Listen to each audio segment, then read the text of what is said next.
सावकार, महाराज ध्यानस्थ बसले आहेत, कृपा करून त्यात विघ्न आणू नका.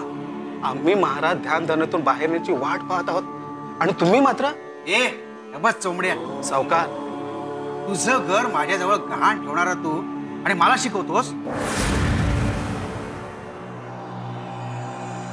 महाराज,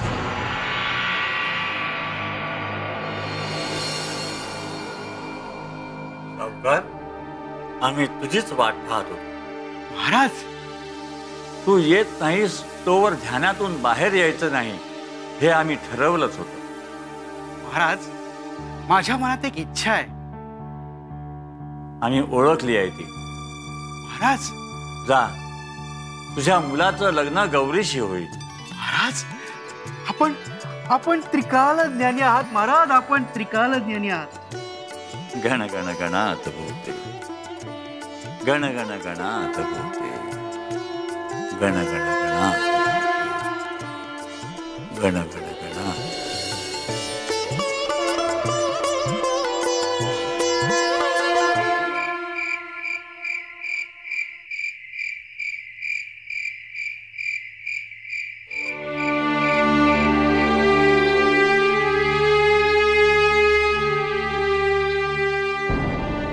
काय हो, असे अस्वस्थ का दिसताय?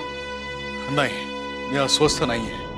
मग आपले महाराज ना अगदी भोळे सांबच आहेत. काय झालं?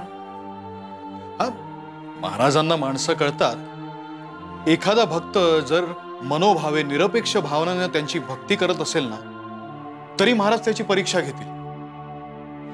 पण एखादा भक्त स्वार्थी हेतून त्यांच्याकडे काहीतरी मागायला आलेला आहे हे त्यांना कळत असून देखील त्याची इच्छा पूर्ण करण्याचा आशीर्वाद देऊन टाकतील. अहो, जरा मला सांगाल का नीट, असं काय सावकाराने महाराजांजवळ मागितलंय जे महाराजांनी द्यायला नको होतं? त्या सावकारानं आपल्या उर्मट आणि सावकारीनं उन्मत्त झालेल्या मुलाशी शेगावातल्या सर्वात सुंदर तरुणी गौरीचं लग्न व्हावं अशी इच्छा महाराजांपुढे प्रकट करून दाखवली. महाराजांनी कसलाही विचार न करता तुझ्या मुलाचं त्या गौरीशी लग्न होईल असा आशीर्वादही देऊन टाकला. आता बोल. आता मी काय बोलू? मी तर म्हणते तुम्ही काही बोलू नका. या बाबतीत ना आपलं ज्ञान खूप तोकडं आहे. अहो, महाराजांसारख्या संतांचं बोलणं ना आपण अगदी शब्दशः घेतो. त्यांना बोलायचं असतं काहीतरी वेगळंच, जे घडून गेल्यानंतर मग आपल्याला उमगतं.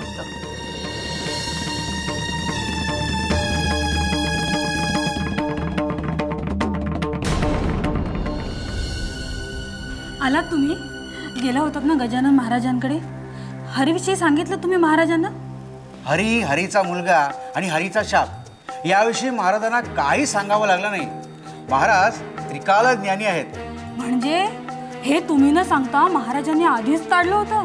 ते नाही, पण आपल्या रघुनाथाचं लग्न गौरीशी लावू देऊ इच्छितो हे मात्र ताडलं होतं. काय खरं सांगताय? हो, आणि महाराजांनी रघुनाथाचं लग्न गौरीशीच होईल असा आशीर्वादही दिलाय. वा वा वा, म्हणजे देवच पावला म्हणायचा. तू उगाच घाबरत होतीस. मी म्हणालो होतो ना, कावळ्याच्या शापानं ढोरं मरत नसतात. कोण तो हरी आणि काय त्याची लायकी? जन्मभर आमचंच मीठ खाऊन आम्हालाच शाप देतो. त्याचा शाप कसा होईल आपल्याला? बरं, आणखी काही म्हणाले का महाराज? महाराजांचं सोड, मी काय सांगतो ते ऐक आणि नीट लक्षात ठेव. आपल्या हातून एखादं पाप घडलं ना, तसं घाबरून जायचं नसतं. पापाचं देखील क्षालन होतं. देवळात जाऊन देवदर्शन घेतलं, साधू संतांना भेटवस्तू देऊन त्यांचे पाय धरले की ते भरभरून आशीर्वाद देतात. मग कुठला लय पाप आणि कुठला लय शाप? आता रघुनाथाच्या लग्नाच्या तयारीला लागा. बऱ्याच दिवसापासून एक प्रश्न आमच्या मनात घर करून आहे. त्याला घराबाहेर काढ आणि आमच्या समोर मांड.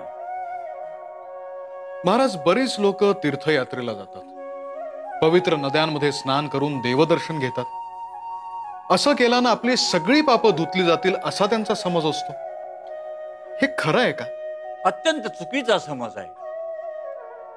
अनेक पाप करून तीर्थक्षेत्री जाऊन पवित्र नदीत स्नान करणारी माणसं हे त्या नदीचं पावित्र्य दूषित करीत असतात. शेकडो पायऱ्या चढून देवदर्शन घेतात, हा त्यांचा समज चुकीचा आहे. ते फक्त मूर्तिकाराने घडवलेल्या मूर्तीचं दर्शन घेतात, देव त्यांना कधीच दर्शन देत नाही. महाराज, मी अशी अनेक माणसं बघितली आहेत जी स्वतःच्या पापाचा पाढा वाचतात. आम्ही दान धर्म करून पुण्य कमवतो आणि म्हणून आम्ही केलेली सगळी पापं धुतली जातात असाही त्यांचा समज असतो. हे देखील चुकीचं आहे. पाप पुण्याची बेरीज कधीही शून्य येऊ शकत नाही. 2 पापकर्म आणि 2 पुण्यकर्म केली म्हणजे हिशोब संपत नाही. पाप ते पापच आणि पापाला प्रायश्चित्ताशिवाय पर्याय नाही. पापाची पाटी कोरी असेल आणि एवढूसं पुण्य तरी पदरी पाडून घेतलं असेल तरी ते आयुष्यभरासाठी पुरतं. एवढं मोठं पुण्य 7 जन्म उरतं. ओ फुटानं घ्या, फुटानं. ओ दादा फुटानं घ्या. ओ घ्या की फुटानं घ्या, फुटानं. ओ दादा घ्या चणे, घ्या चणे. ओ दादा घ्या चणे घ्या. घ्या ना, ताजे ताजे. तुझ्याकडे बघा बिचारी ओरडते ओरडते. फुटानं घ्या, फुटानं. एकदम बरी आहे. फुटानं दे की. ओ दादा हे घ्या. सुंदर दिसते. वहिनी कशा आहेत दादा?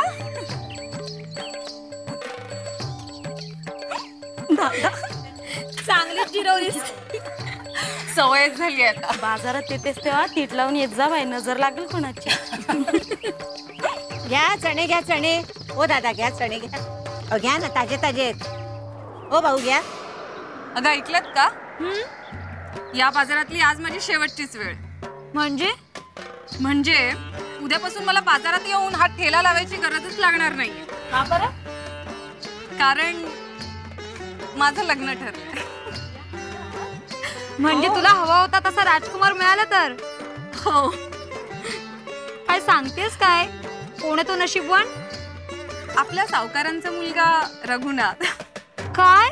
चणे घ्या चणे. ओ घ्या दादा चणे घ्या. ओ ताई घ्या. ओ वहिनी घ्या चणे घ्या. ओ भाऊ ओ घ्या चणे घ्या. ओ बघा कुरकुरीत आहेत चांगले. ओ घ्या की चांगले. एवढे? ओ बाबा घ्या. महाराज महाराज. गजानन महाराज. गौरी, चणे अगदी ताजे ताजे दिसत आहेत. आम्ही घेतो थोडे. ए गण्या, ठेवते चणे. फुकटचं खायची सवय झालीये. महाराज महाराज. गण गण गणात. कशी आहेस निंबाबाई? ठीक आहे महाराज. तुम्हाला चण हवं? माझ्याकडे चण आहे. घ्या की, पाहिजे तेवढं घ्या. या या महाराज.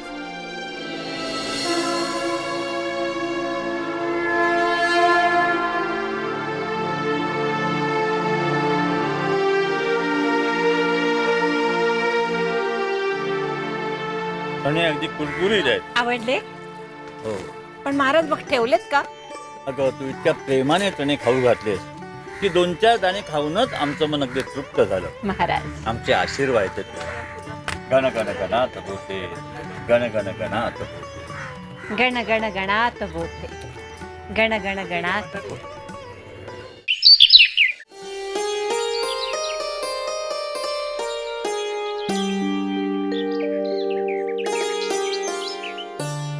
हरी बुवा, कसे आहात? छान, उत्तम. तुम्ही कसे आहात बंकटलाल शेठ? महाराजांच्या कृपेनं सगळं व्यवस्थित चाललेलं आहे. आज मंगळवार, बाजाराचा दिवस. बाजार हाट करून येतो म्हणतो. एकटेच?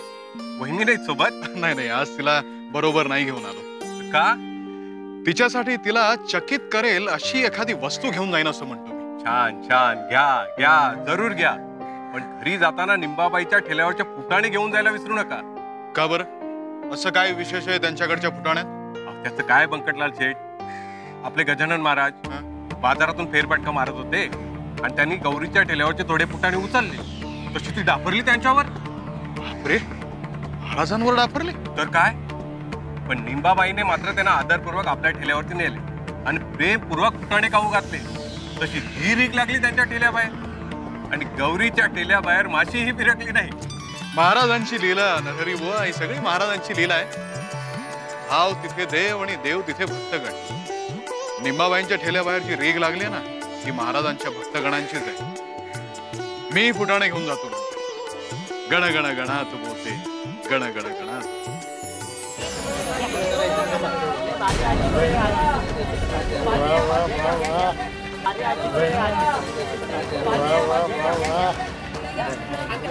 या या दादा घ्या. पाहिलंस गौरी, म्हातारी म्हातारी म्हणून तिला हिनवलंस ना तू. त्या निंबाबाईच्या ठेल्यावर आज चणे घ्यायला झुंबड उडालीये. गजानन महाराजांची कृपा. रूपाचा गर्व होता ना तुला. महाराजांनी गर्व केलं. घ्या चणे या दादा घ्या.